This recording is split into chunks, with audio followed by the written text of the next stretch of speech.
Hello guys, welcome to my channel. और अगर आप मुझे नहीं जानते हैं, so hi, this is Tuhina Srivastava और मैं दिल्ली यूनिवर्सिटी में पढ़ने वाली एक छात्रा हूँ। अभी मेरा 4th ईयर है और ये वीडियो मैं हिंदी में इसलिए बना रही हूँ ताकि ये हिंदी ऑडियंस तक ज़्यादा पहुँचे, बिकॉज ऑफ कोर्स ये भारत के बारे में बातें हैं तो इंग्लिश में बनाने का एज सच कोई फ़ायदा नहीं है। Not that I am imposing Hindi on everybody, पर आई फील कि हम भारतीय भाषा में ही मोस्टली बात करते हैं, बिकॉज एज अ स्टूडेंट मेरी भी फ्लुएंसी थोड़ा इंग्लिश में ज़्यादा है। अगर आप महान हो तो भारत जैसे देश के लिए आप एक्चुअली में एक लाइबिलिटी हो, या फिर मैं यूँ कहूँ कि भारत आप जैसों के लिए एक लाइबिलिटी है। हर साल कम से कम 60 से लेकर 75,000 करीब में जो वेल ट्रेन्ड डॉक्टर्स होते हैं, इंजीनियर्स होते हैं, वो हर साल भारत को छोड़ के जाते हैं।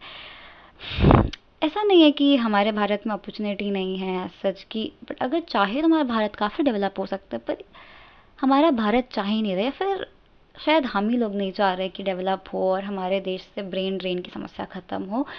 जैसे अमित सेन गुप्ता एक स्कॉलर हैं और उनका एक वर्क है जिसमें वो बात करते हैं reverse subsidy for the elite के, जिस बेसिकली इस कॉन्सेप्ट का ये मतलब है कि हमारे जो पैसे हम जो टैक्स भरते हैं उससे पब्लिक फंडिंग होती है और मेडिकल कॉलेजेस जो गवर्नमेंट मेडिकल कॉलेजेस हैं बेसिकली उसमें हर साल कुछ बच्चों का एडमिशन होता है, राइट। पर जब ये बच्चे पढ़ लेते हैं तो ये जाके प्राइवेट कॉरपोरेट वर्ल्ड में या प्राइवेट मेडिकल हॉस्पिटल्स के लिए काम करते हैं, उन फर्म्स के लिए काम करते हैं। मोस्टली हमारा मेडिकल उन्हें सब्सिडी देता है, या तो जो ऑलरेडी रिच हैं या तो जो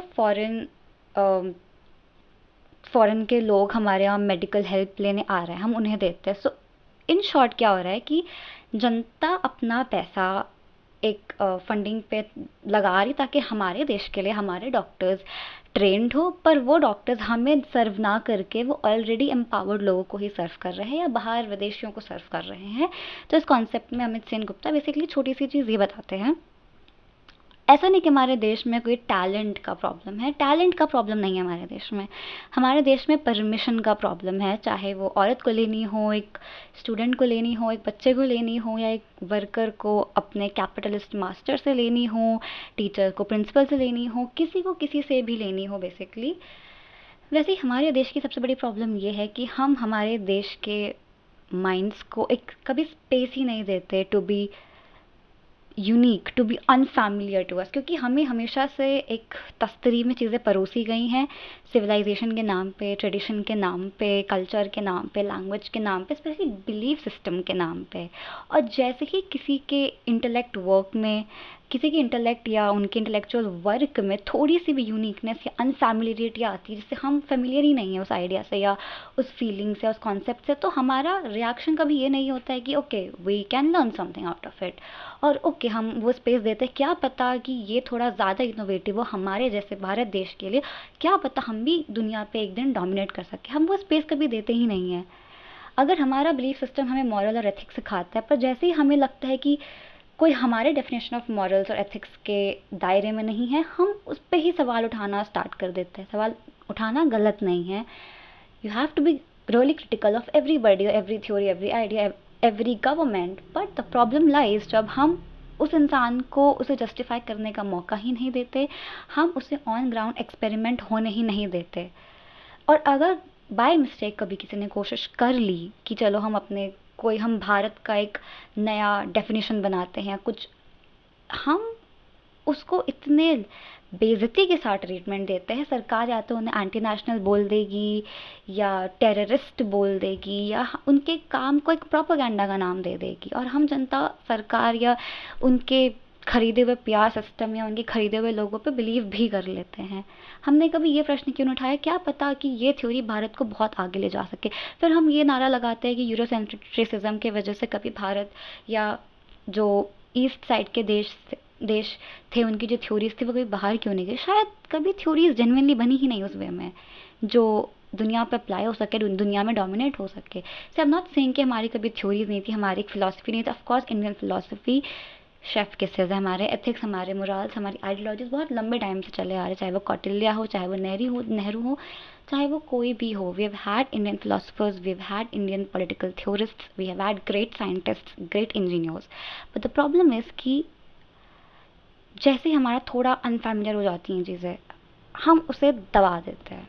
तो यूरोप हो चाहे यूएस का कल्चर हो, वो इतना इसलिए हमारे देश में बढ़ रहा है क्योंकि वो हमें स्पेस देता है कि हम गलत भी हो सकते हैं, हम उसे अकाउंटेबिलिटी के साथ मान के हम चीज़ें सुधार सकते हैं, या फिर हम यूनिक हो सकते हैं, हम उसे एक्सपेरिमेंट कर सकते हैं। If it works and if it doesn't it doesn't, and that's completely fine.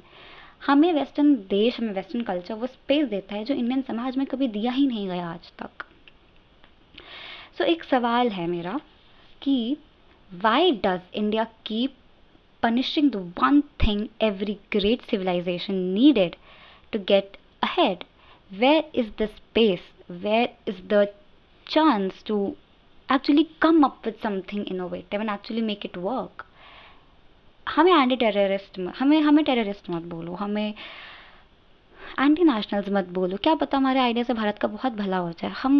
हम थोड़े एग्जांपल्स ले लेते हैं। हम सोनम वांगचुक का एग्जांपल ले लेते हैं जो बहुत ही सुर्खियों में है अभी। हम पूरे न्यूज़ चैनल्स में छाए हुए हैं, सोशल मीडिया पे छाए हुए हैं। And I am a Delhi university student and I know कि प्रोटेस्ट होते हैं वहाँ पे। I have been a part of one of the recent protests against a bill. So I know Sonam Wangchuk कौन है, जिसे नहीं पता है हम उन्हें बता देते हैं। ये एक इंजीनियर भी हैं, एक एजुकेशन रिफॉर्मर भी रहे हैं, एक क्लाइमेट एक्टिविस्ट भी रहे हैं लद्दाख को लेकर के। इन्होंने लद्दाख के स्टेटहुड के लिए भी काफ़ी लड़ाइयाँ करी हैं। अभी दिल्ली पीसफुल हंगर स्ट्राइक पे ये बैठे हुए हैं। अब ये वीडियो कब बाहर जाएगी, कब कैसे सुर्खियों में आएगी मुझे पता नहीं, पर आई थिंक उनका 16-17वां दिन है। मैंने अभी आज कल की न्यूज़ फॉलो नहीं करी है।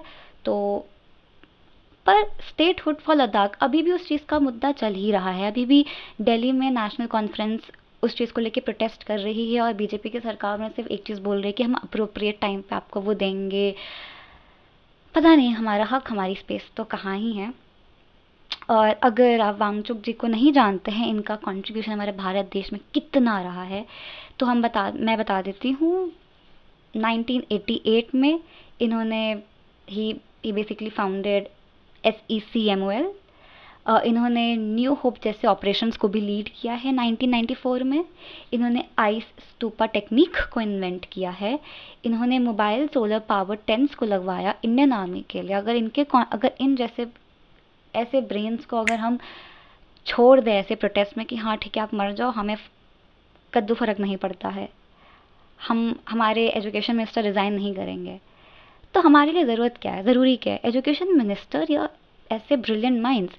और ऐसे ही लोग अगर कल को हमारे भारत देश को छोड़ के जाए बाहर अपॉर्चुनिटी को लेके, हम इन्हें ही गालियाँ देते हैं कि they are so privilege. I am not saying that there is no concept of privileged intellectuality.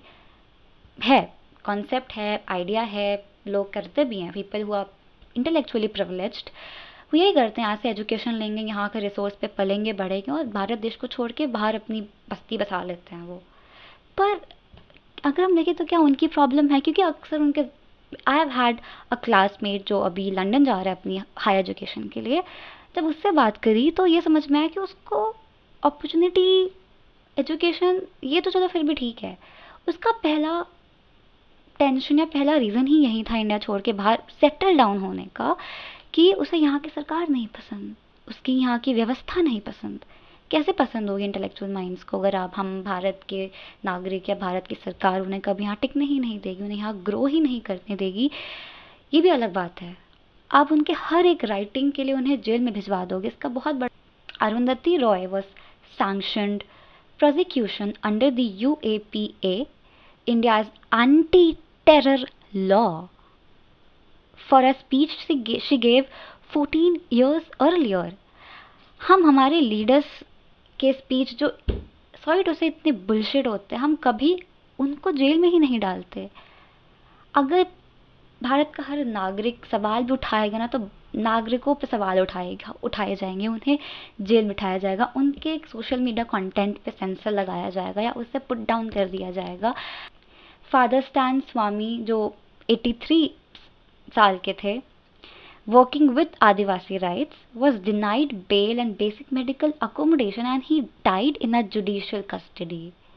कई सारे प्रोफेसर्स हैं, कई सारे बच्चे हैं। एक स्टूडेंट को 9 साल की सज़ा दी गई थी सिर्फ इसलिए कि उसके शेल्फ पे भगत सिंह की किताब थी। प्रोफेसर्स, चाहे वो जेएनयू की हो, चाहे वो मेनन जी हो, उनको उन पे इतने एफआईआर हो जाएंगे, उनको जेल। हम लीडर्स या हम नागरिक या हम ऐसी सोच को कभी चैलेंज क्यों नहीं करते, ऐसी सोच पे कभी बिल क्यों नहीं लगाते, ऐसी सोच पे कभी लॉ क्यों नहीं लाते, जो सोच हमें ग्रो करने से रोक रही है, जो इंडिया को तबाह होने से बचा ही नहीं पा रही है। कैसे इंडिया कम्पीट करेगा वेस्ट के नेशंस के साथ? अब तो ईस्ट के नेशंस भी इतने सारे निकलते जा रहे हैं, चाहे वो जापान हो, चाहे वो कोरिया हो, चाहे वो चाइना हो। प्राइम एग्जाम्पल चाइना, क्योंकि वो स्पेस दे रहा है ग्रो करने की, वो सशक्त अपने नागरिकों को बना रहा है, इसलिए चाइना डोमिनेट कर पा रहा है यूएस के कंपैरिजन में। इंडिया कब करेगा? मुझे नहीं लगता कभी करने वाला है इंडिया ये चीज़।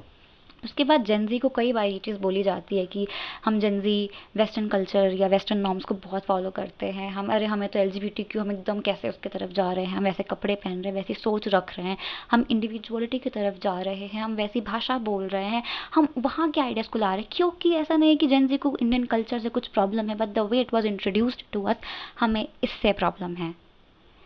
हमें वेस्टर्न कल्चर वो स्पेस देता है टू बी यूनिक, हम अपनी आइडेंटिटी बना सकते हैं। मुझे याद है कि मेरे दोस्तों के साथ या क्लासमेट के साथ एक बार डिबेट हो रही थी इस बात को लेके कि जैसे कुछ शहर जैसे लखनऊ हो गया या साउथ इंडिया हो गया, वो कल्चर्ड है, उसकी अपनी एक ट्रेडिशन, अपनी एक लेगेसी है, पर दिल्ली जैसे कई बार मैंने सुना है Delhi doesn't have a culture of its own. तो क्या बेहतर है कि ट्रेडिशन कल्चर समथिंग मीनिंगफुल, या दिल्ली जैसा जगह जहाँ पे उसका कोई खुद का कल्चर, खुद का गाना, खुद की भाषा नहीं है? सबसे अच्छी बात इस डिबेट की ये थी कि कल्चर भी इक्वली इम्पॉर्टेंट है, पर मुझे कल्चर बहुत पसंद है। मैं लखनऊ से बिलोंग करती हूँ, मुझे मेरा कल्चर बहुत पसंद है, मुझे मेरी लेगेसी बहुत पसंद है, मुझे मेरे रहन सहन बहुत पसंद है, मुझे मीनिंगफुल चीज़ें ढूंढना बहुत पसंद है। मैं कलाकार हूँ, मैं पॉलिटिक्स में हूँ और मुझे कला बहुत पसंद है, पर अगर आप मुझसे ये सवाल उठाओ कि क्या मैं लखनऊ में रहना चाहूँगी या दिल्ली में, मैं दिल्ली चुनूँगी शायद। क्यों? क्योंकि दिल्ली ने मुझे मेरी पहचान दी, दिल्ली ने मुझे वो स्पेस दिया कि मैं खुद को ढूंढ सकूँ, खुद में यूनिक बन सकूँ, खुद की आइडियाज़, खुद की बिलीफ सिस्टम बना सकूँ, जो शायद किसी भी ट्रेडिशनल कल्चर में शायद हमें शायद ही मिलती होगी। तो हम जेनजी को कितना ना भी बोल लें, वो वेस्टर्न कल्चर ऐसा नहीं कि हम अपने देश का नाम लिटाना चाहते हैं। इनफैक्ट जेनजी बहुत ही पॉलिटिकली अवेयर है, हम अपने हक के भी लड़ते हैं, हम अपने बोल्ड ओपिनियंस को भी रखते हैं, अनअपोलोजेटिकली रखते हैं, पर हम बाहर की चीज़ों को इसलिए चुनते हैं क्योंकि वो हमें स्पेस देती है कि हम गलत भी हो सकते हैं, हम कुछ नया भी सीख सकते हैं। चाहे वो एजुकेशन सिस्टम, हमारे एजुकेशन सिस्टम में R&D which is research and development, उसकी फंडिंग 0.74 या 72 है। तो जब, और यहाँ पे रिसर्च की अपॉर्चुनिटी भी नहीं है। एकेडमिक्स में क्या है पता नहीं, यहाँ के एनईपी में I have been a part of Delhi university 2023 से under NEP, and I can tell it to you कि इतनी ज़्यादा क्वालिटी ख़राब हो गई है हमारे एजुकेशन की दिल्ली यूनिवर्सिटी की। जो डीयू पहले डीयू के लिए जाना जाता था, आई डोंट थिंक सो कि अब उसके पास वो चार्म, वो ऑरा, जो हम जेनजी की भाषा में या स्लैंग में बोलते हैं, वो है। I don't think so. Education system में फंडिंग नहीं है। इफ़ हमारे स्कूल कॉलेज यूनिवर्सिटीज़ में अगर एक्सचेंज प्रोग्राम हो रहा है तो सरकार नेशनल इंस्टीट्यूट्स को ही फंडिंग नहीं देती है कि अपने बच्चों को बाहर भेज सके। तो कंट्रीब्यूशन कहाँ है? क्योंकि ऐसा नहीं कि हमारे देश में प्रॉब्लम है पैसों की, कोई प्रॉब्लम नहीं है पैसों की। जितना आप इंफ्रास्ट्रक्चर में लोकल गवर्नमेंट को पैसा दे रहे हो, वो पैसा कभी उस रोड बनने में लग ही नहीं रहा है। वो मिनिस्टर्स, वहाँ के लोकल स्टाफ को उनके जेब में चला जाता है।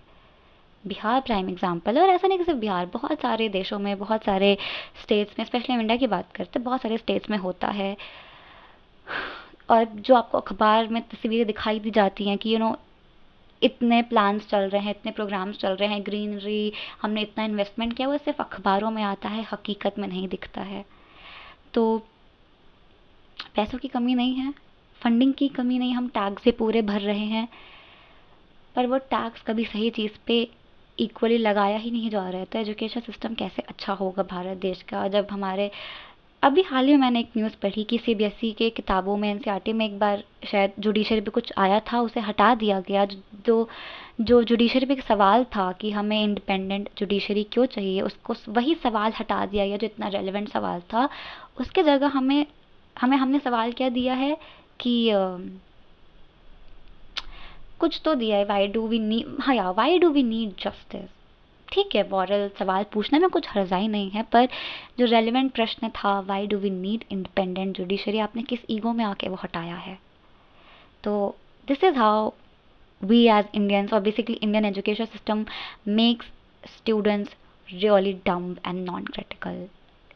आप देश का माइंड बेसिक प्राइमरी लेवल से ही नहीं बढ़ने दे रहे हो, और अगर वो प्रिविलेज्ड इनफ है, अच्छे बैकग्राउंड से आता है, वो बढ़ भी जा रहा है, तो आप उसको आगे चल के फंडिंग नहीं दे रहे हो कि स्टूडेंट एक्सचेंज प्रोग्राम में वो कुछ चीज़ें सीख पाए। अगर वो अपने देश में रह के कुछ करना चाह रहा है तो रिसर्च एंड डेवलपमेंट में आप फंडिंग 1% भी आपकी नहीं, इट्स लेस देन 1%, आप वो नहीं दे रहे हो। उसके बावजूद अगर वो नेविगेट कर ले, सेल्फ पब्लिकेशंस में आ जाए या कुछ भी, आप उसकी आवाज़ दबा दे रहे हो, आप उसका दिमाग नहीं बढ़ने दे रहे हो। You are not giving that person that space to come up with unique and unfamiliar idea, no matter how uncomfortable it makes us feel, but at least there are different perspectives. हमें perspective की ही आदत नहीं है India में। हमें वही चीज़ चाहिए जो हमने हमेशा से सुनी है, इन जस्ट डिफरेंट स्लैंग्स और लैंग्वेजेस।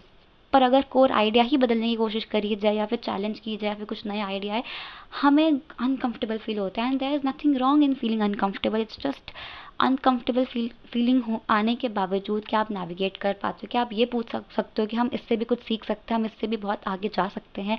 ये मेरा प्रश्न है। तो इंडिया कैसे आगे बढ़ेगा, इसका सवाल या जवाब किसी के पास भी नहीं है, क्योंकि हम एज सिटीजन्स भी किसी को बढ़ने नहीं दे पा रहे हैं, और सरकार तो क्या ही बोला जाए, कुछ भी बोलो, कुछ भी करो, हर चीज़ गवर्नमेंट प्रोपेगेंडा है। इनफैक्ट है, बहुत सारी चीज़ें गवर्नमेंट प्रोपेगेंडा है, और शायद असली चीज़ें जो चीज़ों को बदल सकती है उसको भी हमने प्रोपेगेंडा के कैटेगराइजेशन में डाल दिया है, और शायद इसलिए भी चीज़ें नहीं बढ़ पा रही हैं। प्रिविलेज्ड इंटेलेक्चुअलिटी जैसी चीज़ें सामने आ रही हैं, पर हम कुछ कर नहीं सकते। ब्रेन ड्रेन 35 से लेकर के 50 बिलियन डॉलर का नुकसान हमें हर साल होता है भारत जैसे देश में, क्योंकि scientist, scholars, engineers, political scientist, theorist सब बाहर चले जाते हैं। कैसे होगा भारत आगे? और चलो मान लो कोई अगर वापस आता भी है भारत जैसे देश में, हम मैं डिटेल में नहीं बताऊंगी, it might get to controversial, पर डॉक्टर अभिषेक स्वर्णकर जो यूएसए और स्विट्ज़रलैंड में भी काम कर चुके हैं, जब ये भारत देश में आए तो एक छोटी सी नोक झोंक में अपने पड़ोसी के साथ वो मार दिए गए। तो we as Indians, I don't know where we stand, but I don't know कि हम एज भारतीय फेल हो गए और हमने हमारी सरकार फेल कर दी, सरकार फेल हो गई, उसने हमें फेल कर दिया, फिर ये बहुत म्यूचुअल है। पर्सनली आई फील ये बहुत म्यूचुअल है। हमने भी देश को फेल किया है, देश ने भी हमको फेल किया है, but it's high time to give intellect minds that space to come up with unique and unfamiliar ideas, belief system, so that India can reach heights. And I hope Gen Z really uses its political rage to bring in changes, not theoretically, not for social media glam, but actually in reality. I am a writer, and all I can do is raise my voice on social media platforms and write about it. And if I get a chance, of course I will be a part of protest. So yeah, it's my humble request, if tomorrow you see your peer mates asking really uncomfortable questions, please do not stop them. Maybe that uncomfortable questions might lead to some innovative ideas or changes, and maybe that idea or that change might take India to heights, so to great heights, and we might come in the same race जिसमें US और China भी है। तो अगर हमें leader बनना है तो हमें रिस्क लेना पड़ेगा। हम कंफर्ट जोन में बैठ के, बिकॉज हमने सिविलाइजेशनली क्या चीज़ सीखी है हम उसमें नहीं बैठ सकते, हमें अनकंफर्टेबल होना पड़ेगा अगर हमें रेस में भी आना है। जीतने की तो बहुत दूर बात है, पहले तो हम आ जाए। तो फॉरेन पॉलिसी बनाने से भारत नहीं चलेगा जब भारत की आत्मा ही खराब हो जाएगी। तो it's my humble request to, if you guys को जस्ट शेयर दिस वीडियो, अगर आप इस वीडियो को शेयर कर सकते हैं, लाइक कर सकते हैं, कमेंट कर सकते हैं आपका ओपिनियन, आपकी feeling, and I am open to face healthy criticisms and disclaimer. I might be wrong, I might have different opinions than what you have, and that's completely normal. And these data, और ये data भी in fact मैंने recheck भी किए हैं, but of course data बदलते रहते हैं, डिफरेंट साइट्स पे डिफरेंट होते हैं. I'm open for criticism. Please be critical even if it comes to me. But I hope आपको मेरा कोर आइडिया या कोर सब्जेक्ट समझ में आया होगा, ना आई होप आप उस पर अमल करें. Share this video as much as possible. Bye bye, take care, जय भारत.